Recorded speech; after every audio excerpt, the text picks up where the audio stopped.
সাল্লাল্লাহু আলাইহি সাল্লাম বলেছেন, আরশের নিচে ছায়া তো সে পাবে যে নিয়মিত আল্লাহর ভয়ে কাঁদে। একদিন হযরত মুসা নবী নিজে আল্লাহর সাথে কথা বলার জন্য যাচ্ছেন, দেখে যে পাহাড়ের দিক দিয়ে যাচ্ছে, অনেকগুলো পাথর কান্না করতেছে, বলতেছে, হে আল্লাহর নবী, আমাদেরকে তো আল্লাহ জাহান্নামে দেবে। মানুষ না হয় অপরাধ করেছে, জাহান্নামে যাবে, পাথর কি অপরাধ করলো যে তাকেও জাহান্নামে যাবে? আমরা জানি হিন্দুরা তারা মূর্তির পূজা করে। এই যে আগের যুগে মানুষ পাথরের উপরে মূর্তি বানাতো, সেই মূর্তির পূজা করতো, আরাধনা করতো।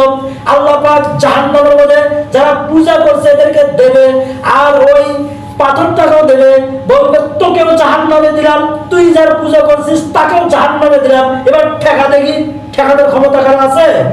আল্লাহ পাকের কাছে যখন মুসা নবী বলছেন যে ওরা কান্না করতেছে, আল্লাহ পাক 1 নম্বর পারা 4 নম্বর পৃষ্ঠায় বলছে, ফাইল্লাম তাফআলু ওয়া তাফআলু হাত্তা কুন্নার আল্লাতী ওয়াকুদুহান নাস ওয়াল হিজারা।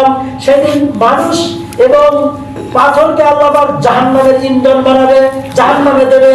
আল্লাহ নবী মুসা নবী যখন আল্লাহর কাছে পেশ করেছে, আল্লাহ পাক বলছে, ঠিক আছে, আমি ওদেরকে জাহান্নামে দেব না। আল্লাহ নবী পরের দিন আবার যাচ্ছেন, ওদেরকে তো সুসংবাদ দিল, দেখে যে আবার কান্না করতেছে। জিজ্ঞাসা করছেন, তোমাদেরকে তো আল্লাহ মাফ করে দিয়েছে, কান্না করো কেন?